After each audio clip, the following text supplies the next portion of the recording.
What's up guys, this is RJ Ricky Habagat. Welcome back to my YouTube channel. For today's video ay ang pag-uusapan natin ngayon ay tungkol sa itlog. Ngayon kasi sa ibang nagtitinda ng itlog na ganito, brown eggs, ay kiniklaim nila na organic.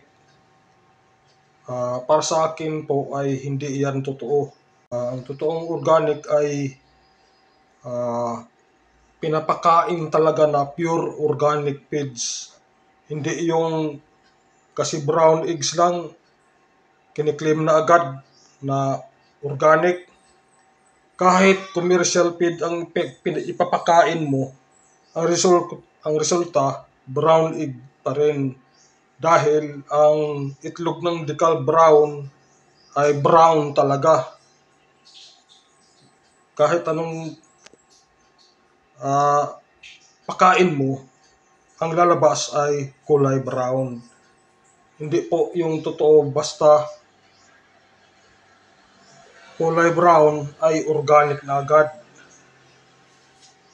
Kadalasan kasi ay nagbibinta ay sinasabi nila organic ito. Pero kung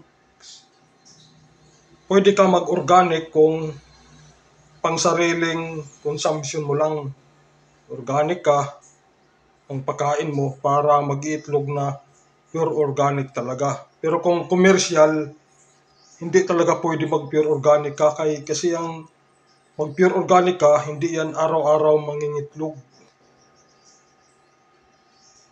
Hindi katulad ng commercial feeds na layer feeds, ang pinapakain ay halos araw-araw nangingitlog. Kung baga, kung ang organic ay inenegosyo mo, para kang lugi. So, at saka, hindi basta-basta yung magsasabi ka na organic. Kailangan talaga yung inahin na mangingitlog ay sa sisiw pa ay organic talaga ang kinakain. Yan ang totoong certified organic na tawag. Organic talaga dahil organic feeds ang pinapakain, hindi commercial feeds.